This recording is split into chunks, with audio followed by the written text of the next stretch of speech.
विघ्नहर्ता श्री गणेश, श्री गणेश, श्री गणेश। संयम नहीं, अब संघार का समय है मां। सभी सीमाएं पार कर चुका है वो देव सेनापति कार्तिकेय। प्रजा को अपनी माया जाल में उलझाया है। उस उदंड इंद्र पुत्र जयंत को अपना भक्त बनाया है। मेरे और आपके स्थान पे उसकी जय जयकार करवाई है उसने, और वो अब हमारी बुद्धि को भ्रमित करने के लिए भयानक दृश्य उत्पन्न कर रहा है। ब्रह्म नहीं, संकेत है ये। हमारा अस्त्र को देखना आगामी युद्ध का संकेत है। उसकी तैयारी करो पुत्र, फिर तुम्हारी संहार की इच्छा भी पूर्ण हो जाएगी। मेरे आदेश पर सिंहमुखन कुलदेवी पूजा करने गया है। उससे शीघ्र अपनी पूजा संपन्न करके यहाँ लौटने को कहो। अवश्य मां, परंतु इस जयंत का क्या करें मां? तुम्हें उसका कुछ नहीं करना है पुत्र। उसका परिणाम मैं सोच चुकी हूँ, इसीलिए त्याग दो अब उसकी चिंता। निश्चिंत रहो, उसका भयंकर अंत अवश्य होगा।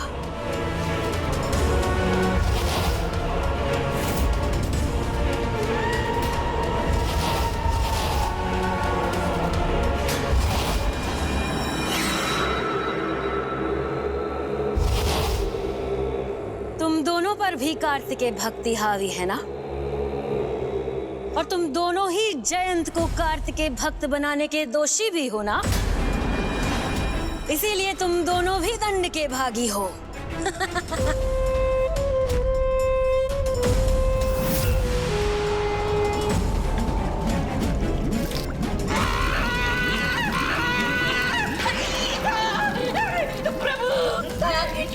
प्रभु दया कीजिए, दया कीजिए प्रभु, रक्षण कीजिए, निदान कृपा कीजिए।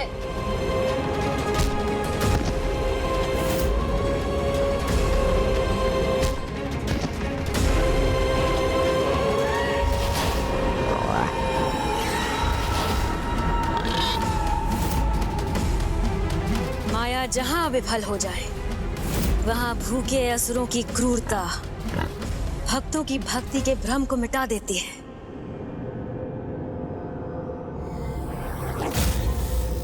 यहाँ से मुक्त होने का क्या मार्ग है? अब यहाँ और कौन सा संकट छाने वाला है?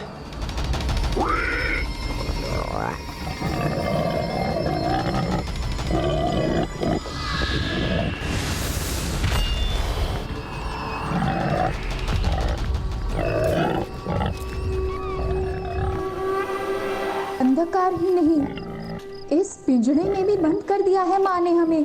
किंतु जयंत मुक्त कैसे है? और वो पशु स्वर किन पशुओं का था?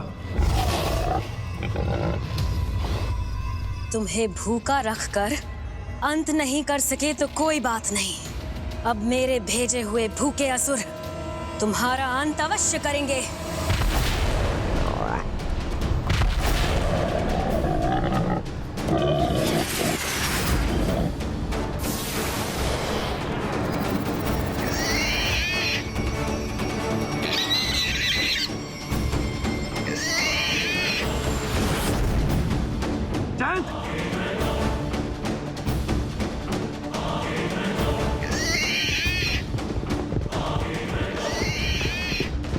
मात्र 6 दिन दे रही हूं तुम्हें।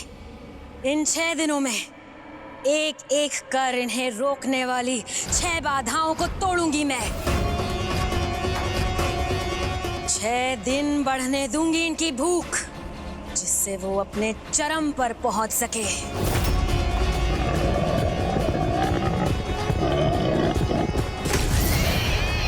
इन 6 दिनों में अपने भगवान कार्तिकेय को बुला सकते हो तो बुला लो।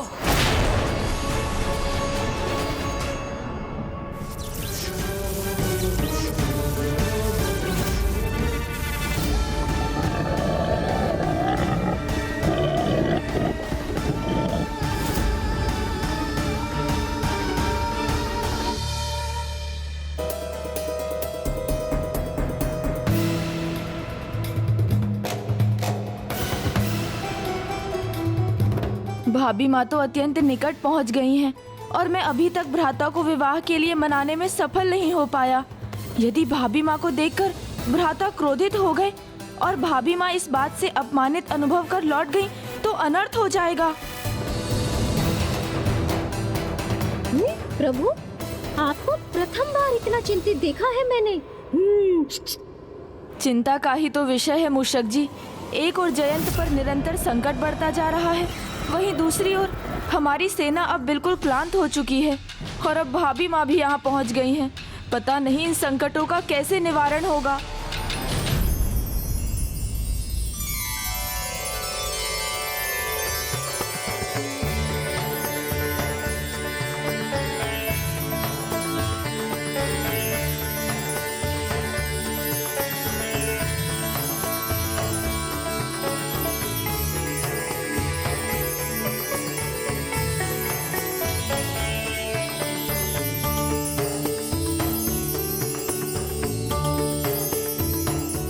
वाह, कितना उत्तम है मूषक जी। भाभी माँ के आगमन से हमारी सेना पुनः ऊर्जावान हो रही है।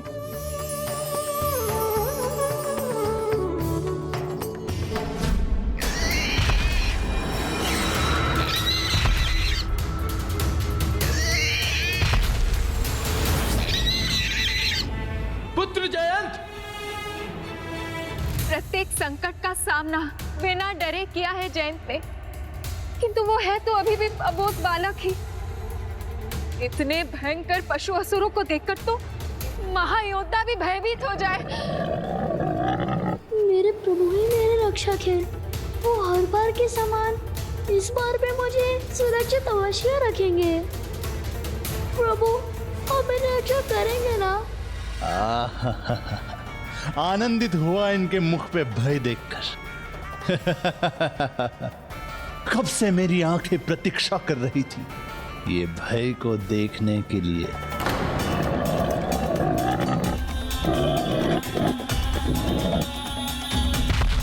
हे प्रभु, मेरी रक्षा करेंगे ना? प्रभु, आप मेरी रक्षा करेंगे ना?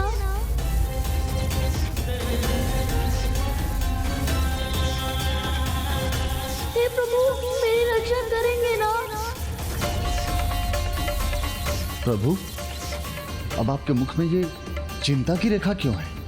चिंता मुझे, जयंत और अन्य देवताओं की भी, और साथ ही हमारी संपूर्ण सेना की भी है वीर भाव। वहां वो दुष्ट उन सबको सुरक्षित रहने नहीं देगा और उन सब की सुरक्षा मेरे अतिरिक्त कोई और कर भी नहीं सकता है। और तो और क्या मेरी संपूर्ण सेना इतनी लंबी यात्रा करके ऊर्जा विहीन हो चुकी है। अब इन सब में ऊर्जा का पुनः संचार होगा कैसे?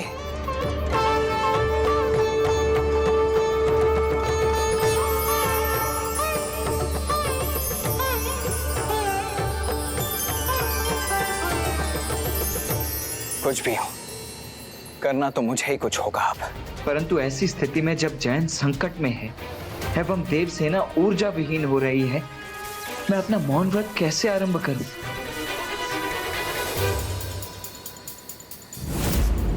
शीघ्रता कीजिए प्रभु, भाभी माँ अब पहुँचती ही होंगी।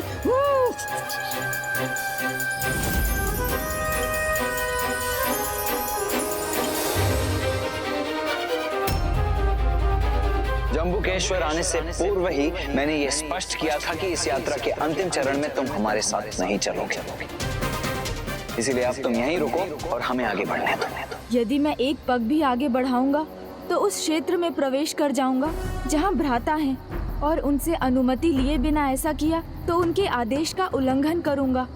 ये तो बड़ी उलझन हो गई है, अब मैं क्या करूं?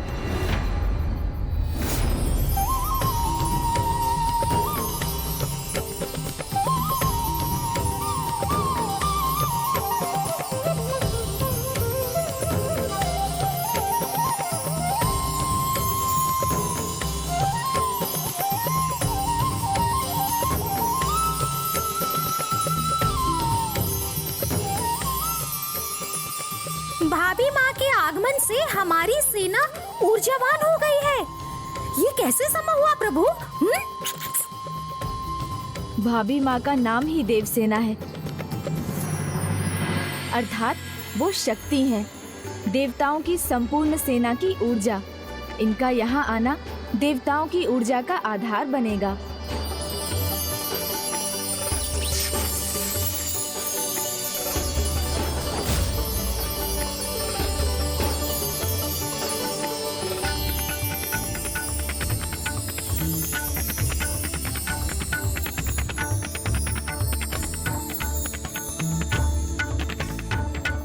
देव सेनापति कुमार कार्तिकेय, आप तनिक भी चिंता मत कीजिए, हमारी सेना का नेतृत्व मैं संभाल लूंगा। और प्रभु, मैं जयंत और देवताओं की रक्षा करने के लिए प्रस्थान करूंगा। वीर बाहु का जाना अत्यंत आवश्यक है।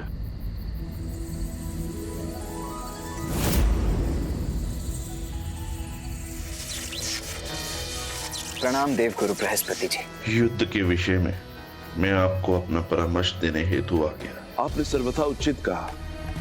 न केवल जयंत और देवताओं की रक्षा के लिए, अपितु हमें युद्ध के नियमों का पालन करते हुए एक अंतिम बार युद्ध विराम का प्रयास करना होगा। इसलिए युद्ध के पहले एक बार हमें विनयपूर्ण शांति का संदेश भेजना होगा। मुझे आज्ञा दीजिए प्रभु, मैं अभी जाकर सबकी रक्षा करूंगा और उस दुष्ट असुर को सुबुद्धि भी प्रदान करूंगा। मेरी अनुमति तुम्हें है सेनापति वीरबाहु, किंतु इस कार्य के पूर्व गणेश का आशीष लेना मत भूलना। हाँ भ्राता, मैं अपनी दृष्टि तो बनाए हुए हूँ, किंतु मुझे ज्ञात नहीं इस स्थिति का सामना कैसे करूँ। वो यहाँ पहुँच चुकी हैं। देवगुरु, आपके इस नीति संकट सुझाव के लिए आपको अनेकों धन्यवाद। कल्याण।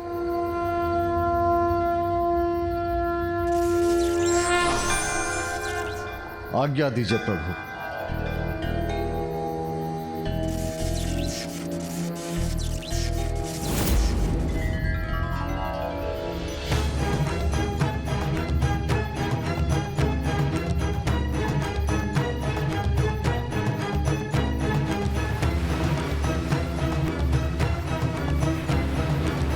वीरबाहु,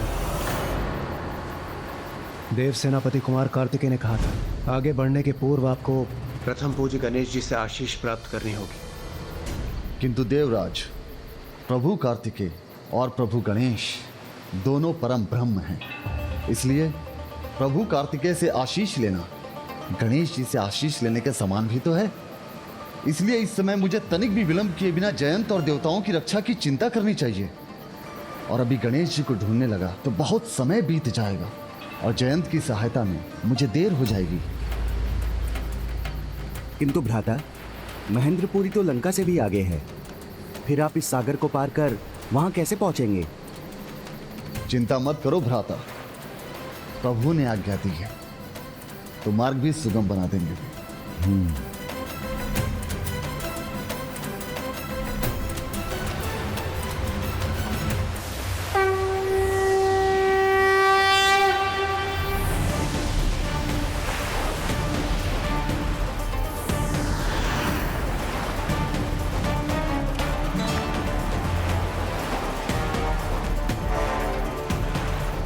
वीरबाहु प्रथम पूज्य गणेश जी से आशीष प्राप्त किए बिना ही आगे बढ़ गए।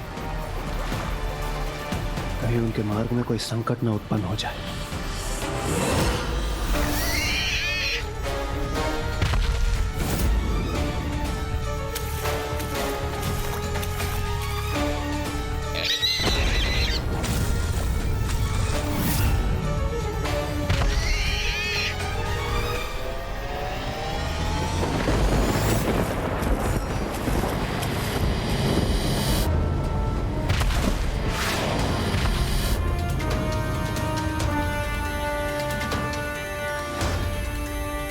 स्वामी कार्तिकेय के भक्त संकट में हैं, मुझे विलंब नहीं करना चाहिए।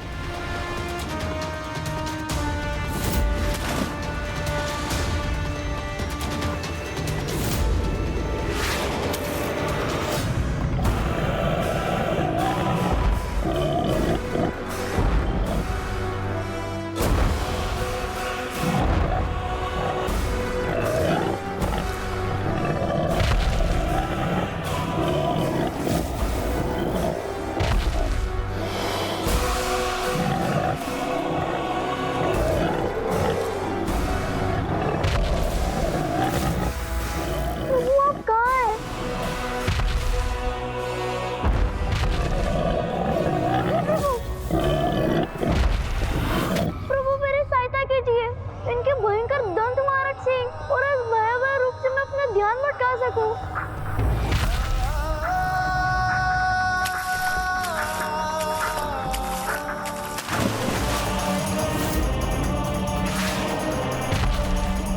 प्रभु मुझ मेरी इतनी सहायता कीजिए कि मैं अपने बॉय पर नियंत्रण पाकर बस सबका ध्यान कर सकूं।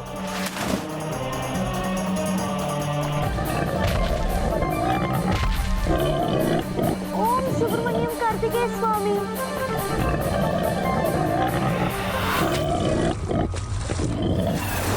ओम सुब्रमण्यम कार्तिकेय स्वामी। ओम सुब्रमण्यम कार्तिकेय स्वामी।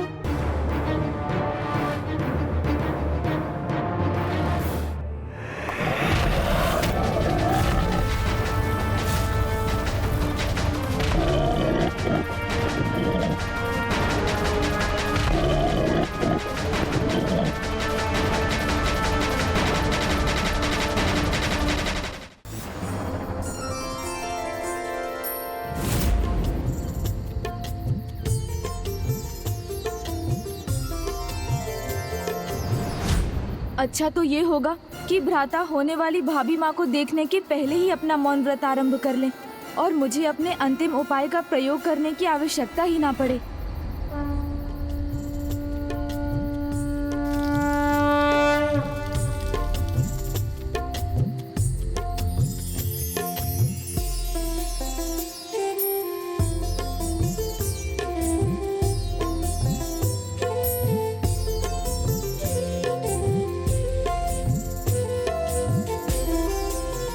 प्रभु, मैं आज से अगले 6 दिन तक संपूर्ण संयम एवं एकाग्रता के साथ अपना मौन व्रत पूर्ण कर यह सिद्ध करूंगा कि मैं पशुपतास्त्र धारण करने के योग्य हूं।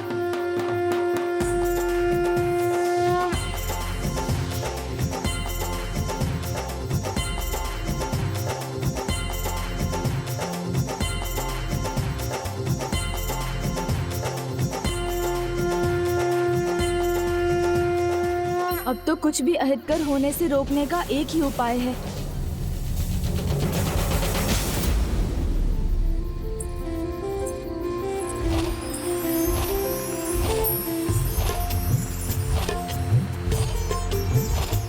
ओम कार्तिकेय सुब्रमण्यम स्वामी।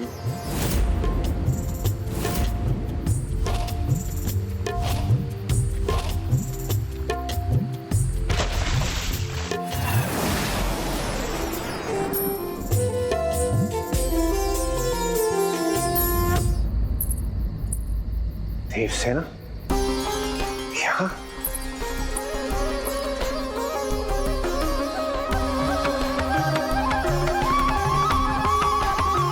पुत्री, ये तुम्हारी दिव्यता ही जिसके कारण समस्त देवसेना में एक नवीन ऊर्जा जागृत हुई है। हम सभी में एक उत्साह उत्पन्न हुआ। ऐसे ही तुम्हें देवसेना नहीं कहा जाता। कदाचित अब तो अंतिम उपाय अपनाना ही होगा। किंतु आपका अंतिम उपाय क्या है प्रभु?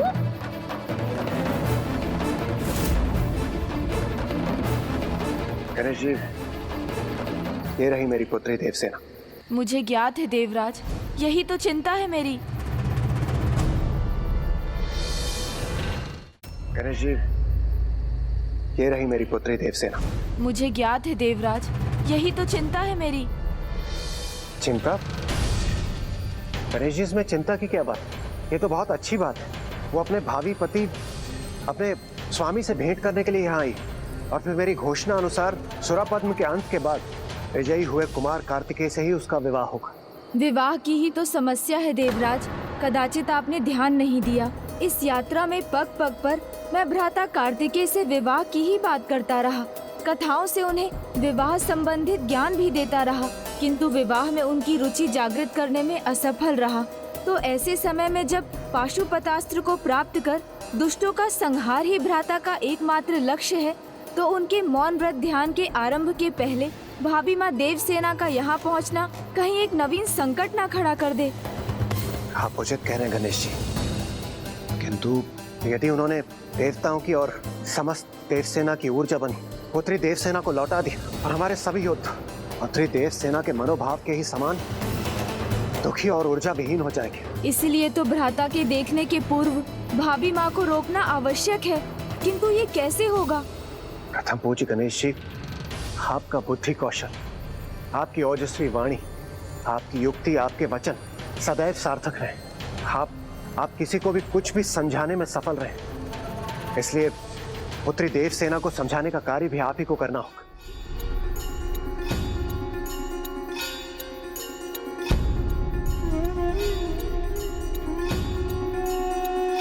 गणेश जी, अब सोचने समझने का समय बिल्कुल भी नहीं।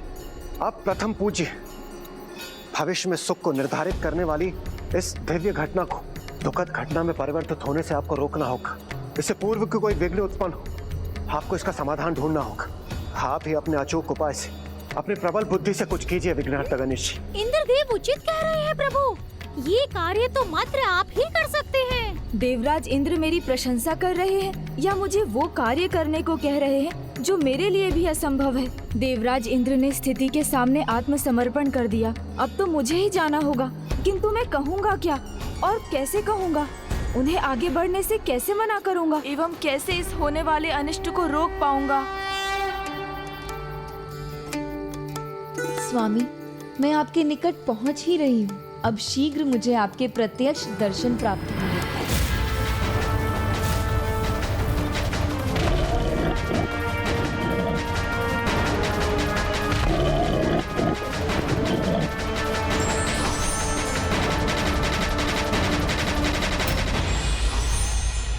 शक्ति का उपयोग कल्याण के लिए तभी किया जा सकता है जब शक्तिशाली व्यक्ति में संयम का गुण विद्यमान हो।